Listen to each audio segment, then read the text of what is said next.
हरियाणा। कहाँ गए? हरियाणा। पूछिए कहाँ कहाँ गए? नींद आ रही है आपको? इसको पकड़ के हिलाइए तो हिलाइए। हाँ अब नींद गई।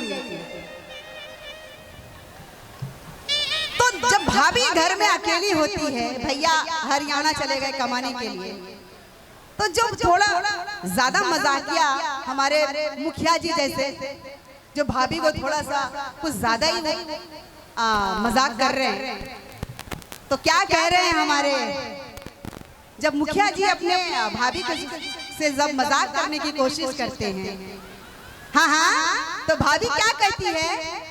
पूछिए क्या कहती है? नहीं पूछना पड़ेगा, पूछिए क्या कहती है? बस दो ही चार। सर आप लोग पूछिए कि भाभी क्या कहती है? जियो मेरे शेर। और कहना है क्या? जब से सैया गैला हरियाणा,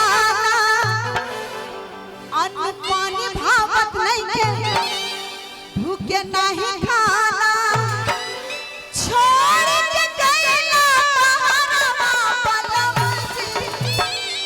मैं चाहूंगी मुखिया जी के सम्मान के लिए तालियां चाहूंगी गीत के साथ। लाइन मारे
जब अपने ससुराल में रहती है तो काम तो करना पड़ता है। हाँ जी, ये घूंघट भी ले लिया, तो भाभी को क्या क्या करना पड़ता है?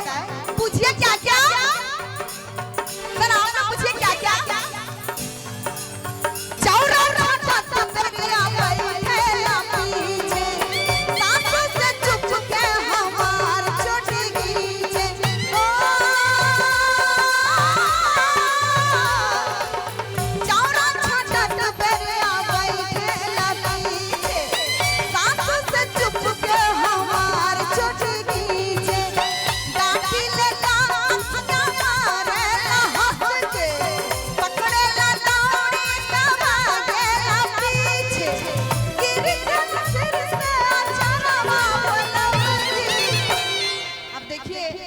मेरे सर पे तो आंचल है नहीं, फिलहाल अभी आप भी थोड़ा भौजी बन जाओ। हाँ ये घूंघट है, और देवर इतना परेशान करते हैं घूंघट खींच खींच के। किधर छोड़ा? अब गिर जाना फिर से आचरवा बलवजी, लाइन मारे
हाँ जी देवर इतना परेशान कर दिया कि ये भागने के लिए तैयार हो गए। देखिए अभी गिरते गिरते बच्चे